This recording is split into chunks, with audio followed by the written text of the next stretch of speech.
you got bullied as a kid. What was that like? I mean, what's the psychology of why kids bully, and what are you doing to try to prevent that?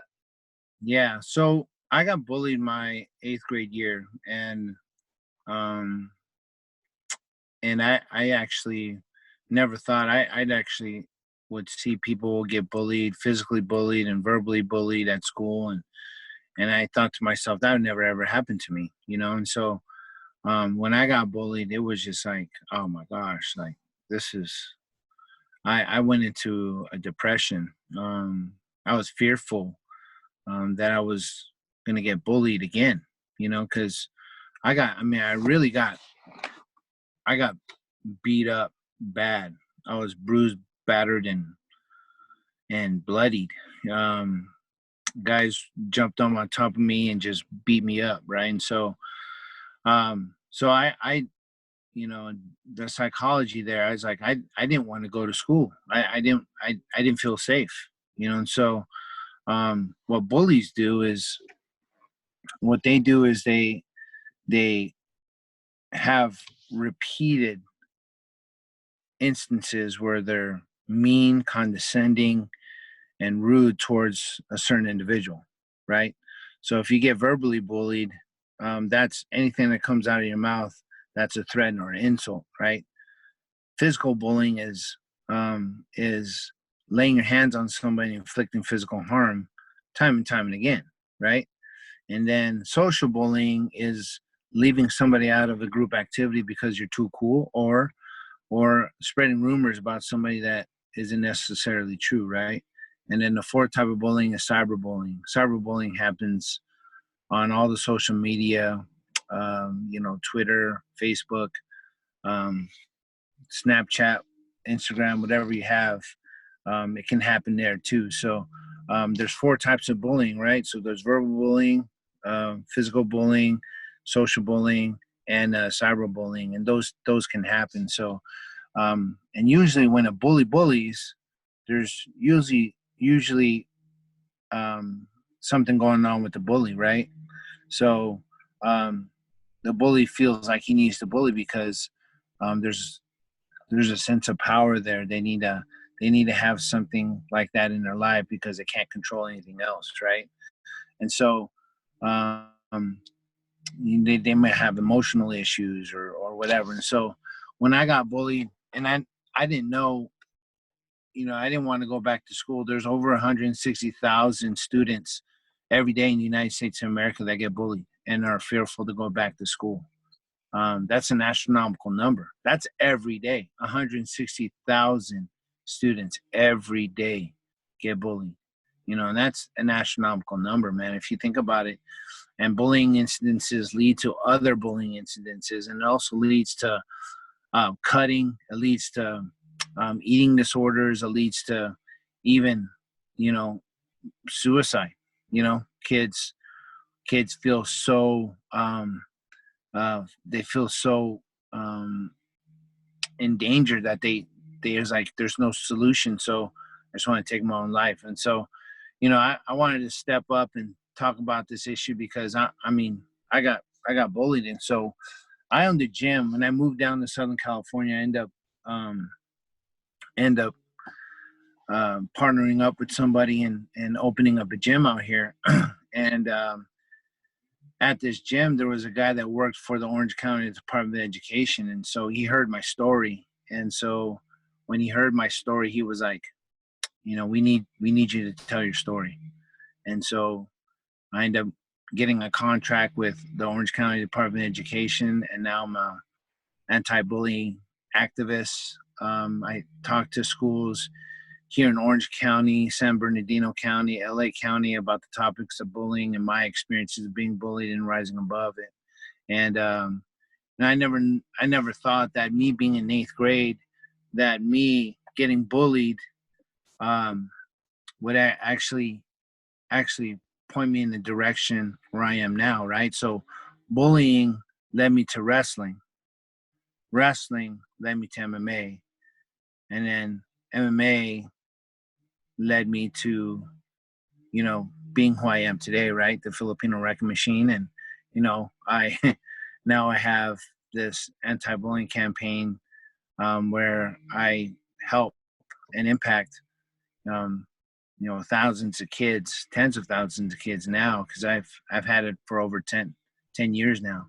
So, um, yeah, man, and what we do is we go into the school and we talk about the issues of bullying, and we have like a training, right? And so what we do is we train those. We have, kind of the school market that we're coming, and if anybody wants to be involved, they can get involved. And so we have some students come in to our training and they talk about their experiences of being bullied. They're not silent about it anymore, because silence is participation. So they don't want to participate in the problem. So they come in and they share their experiences of being bullied, and they're our ambassadors of change. They're our eyes on the campus, and so, we've had this movement for over 10 years, like I said, and man, it's been growing every year. And we've had our ambassadors of change go from like 5 students to like 10. Now it's over like 50 or 60 now, and still growing. There was a school that had over 100 ambassadors of change. So our movement is growing strong, and we're able to impact kids in a positive way, and steer them in a direction where there's hope, and not depression and anxiety and fear. So yeah, I love doing it. I love speaking to these kids and impacting them, and because of my life experiences, I'm able to pour into them and give them hope. How did you use wrestling to overcome bullying? So, so with wrestling, here's another story, right? So, I when I got bullied, I didn't want to be seen anymore, right? I wanted to be invisible. So what I did was, when I was going through school, because when I got bullied, I faked being sick for 3 days. I didn't want to go back to school because I was fearful that was going to happen again. So finally, on the third day, my dad felt my forehead, and he's like, felt my cheek. And he goes, "Go back to school. You're not sick." I'm like, "No, Dad, I'm still sick." And I'm coughing. And he's like, "Nope, go back to school." So when I went back to school, I was one of those 160,000 students, right?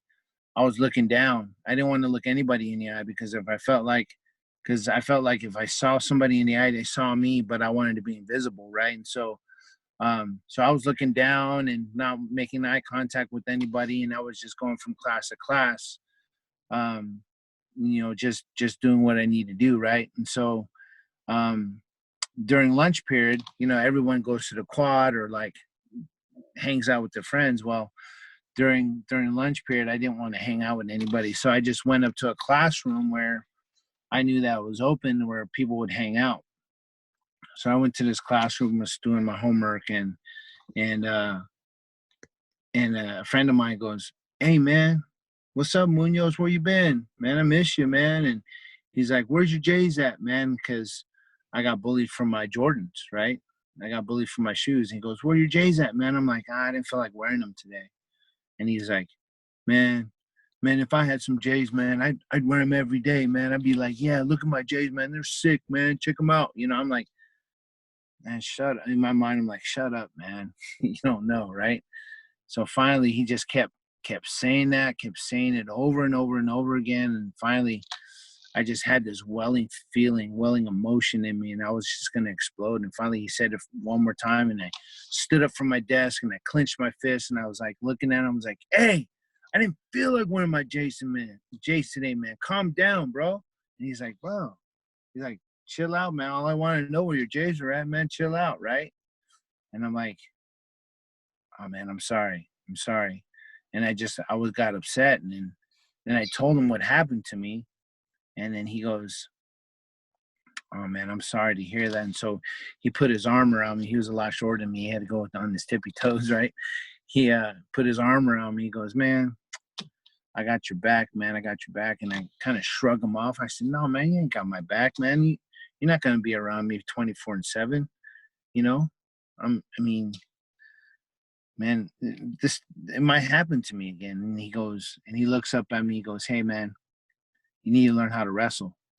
I'm like, nah, man, you guys wear tight leotards and touch each other in funny places, man. I'm cool with that. He goes, what? Leotard? He's like, you think that's funny? I go, nah, man. And so he was with his buddies, right? 5 of his buddies were behind him. And he was like, huh. You go, you think that's funny? I go, nah, man. That's just what you do. I'm gonna keep playing. I'm gonna keep playing basketball and football, man. That's just what I do. And he goes, I bet you I could take you down in 10 seconds. I said, yeah, right. So we walk into the hallway because we were in a classroom. We walk into the hallway, and his friends walking behind him. And I'm like, dude, you ain't gonna take me down, homie. So I like break down in my stance, and I'm like looking at him like, dude, you're barely 100 pounds, 5 foot nothing. I'm 5'6", 150 or 160 pounds, right? And he goes, I bet you I could take you down. I said, yeah, right. So I'm breaking down in my stance. I'm wiggling my fingers. I could do magic to him or something, right? And dude, he shoots in 2 seconds flat, picks me up, and slams me on my back. And I've been wearing a tight leotard ever since, right? But it's not called a leotard. It's called a singlet, right? It's the more manly way to call it, right? It's a singlet. Anyways, I end up, wrestling. And I went to my dad. I said, Dad, I'd like to wrestle. And he goes, okay.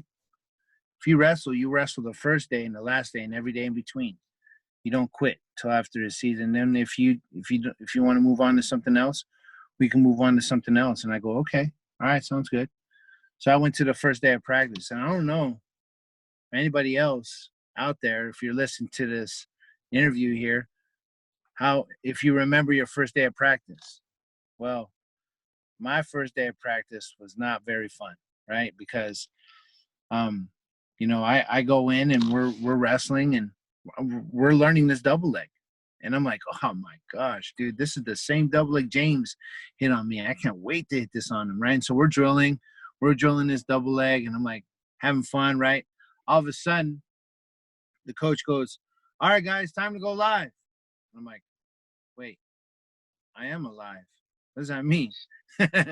And the guy told me, he goes, oh, no. That's when my partner goes, that's when we go, he puts us in a situation and we go live, or we try to take each other down. We go live. I go, oh, okay, I get it. Right? And so he gets in on the double leg because the coach says, all right, get in on your double leg. It's live on go. So I remember thinking he's in on the double leg, and I'm like, wait, he never taught us how to defend a double leg yet, right? So I'm like, oh, shoot. So he blows a whistle. I'm like trying to jump out or, get out, or, I try to sprawl back, but I didn't know how to sprawl. So he picks me up and slams me on my back, and I'm like, oh, man.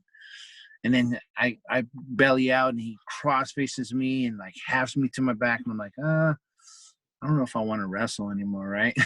So the very next day I'm at home, and my dad comes home early from work, and because he usually gets off at about 6. And so I'm at home, and he's at home at 5, and he's like, Mark, he looks at his watch, he goes, isn't practice going on right now? I go, Dad, and I'm like, I'm kicking my feet, I'm looking down. I said, Dad, I don't feel like wrestling anymore. He goes, what? He grabs me by my arm, walks me to the car, throws me into the car, drives me over to school, presents me in front of the coach, and says, hey, Coach Minahan, Mark Munoz is here. See you later. I'm like, no, Dad, dang it, right? And he's like, you're going to finish what you start. That was our deal, right? And so I was like, golly. And so I finished it, that year, and by the end of the year, I end up going with all the better guys in the room. And from then on, I end up, like I said, sticking with it. Thank goodness my dad had the kind of the knowledge to be able to know that, hey, you need to stick with this and you finish what you start. Thank goodness he did that, because I wouldn't be who I am today, right? And so I learned how to become resilient. I learned how to, basically,